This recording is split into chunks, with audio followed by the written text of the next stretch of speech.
Not bad, not good. అంటే అనుకున్నంత expectations అయితే లేవు. సో నడుస్తుంటది అనమాట. జనాలు అంటే ఆ డైరెక్టర్ అనుకున్నాడు అనమాట మ్యాట్ తీసినప్పుడు, ఈ కామెడీకే సూపర్ హిట్ చేస్తారు, ఇంకా బిలో రాసినా కానీ చేస్తారని. బిలో రాసాడేమో నాకు తెలిసి. అంటే ప్రొడక్షన్ లెవెల్స్ కనిపించలేదు నాకు. కొంచెం ఫోటోగ్రఫీ చాలా కన్ఫ్యూజ్ అనిపించింది అనమాట. Moral of the story, Sunil గారిని బఫూన్ చేసి పడేశారు. నాకు చాలా బాధ అనిపించింది అనమాట. సినిమా 2 గంటలు నవ్వుకోవడానికి అయితే రావచ్చు, కానీ మరీ నవ్వుల పాలు చేసేలాగైతే ఉండొద్దు. ఎందుకంటే యాక్టర్స్ ని, ఎందుకంటే పుష్ప అంత రేంజ్కి వెళ్ళినాడు, సునీల్ ఇంకేదో పెద్ద ప్రాజెక్ట్ చేస్తున్నాడేమో అనుకున్నాను.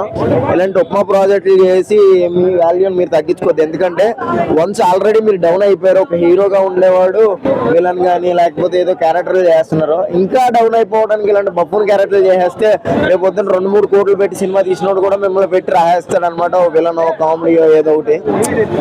నాకు కరెక్ట్ అనిపించలేదు సునీల్ గారిని వాడకం. Moral of the story, cinema magic ఏం లేదు, లాజిక్ కూడా లేదు. ఇప్పుడు కామెడీ కంటే క్రింజ్ ఎక్కువ అయిపోయింది అని అంటున్నారు. కామెడీ ఏం లేదు. కామెడీ అంటే బేసిక్ కామెడీ అంటే రియాలిటీలో నుంచి వచ్చేదే నవ్వు.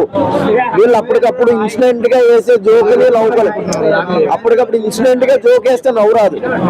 అదే నేను అంటుంది. అంటే మ్యాజిక్ ఏం లేదు కానీ లాజిక్ అసలు లేదు. చెప్పాడు ప్రొడ్యూసర్ లాజిక్ ఉండదు కానీ సినిమా నచ్చుతుంది 2 గంటలని. ఏదో నచ్చక నచ్చుతుంది అనమాట, అంతే. అంతకుమించి ఏం కాదు, యావరేజ్ అంతే. బాగుందని అయింది. నాకన్నా ఆయనకన్నా ఆయన నచ్చుతాడు నాకు. సంగీత్ చాలా ఫెనామినల్ క్యారెక్టర్ ఉంటది అనమాట. డీడీ చాలా బాగుంటది అనమాట. అలాగే కామెడీ క్యారెక్టర్ చేస్తే మరో సునీల్, అది మన అల్లరి నరేష్ గారి లాగా ఎదగచ్చేమో అనుకుంటున్నాను. ఎందుకంటే చాలా బాగుంది. చాలా అంటే చాలా ఫెనామినల్ క్యారెక్టర్ ఉంటుంది మనోడికి.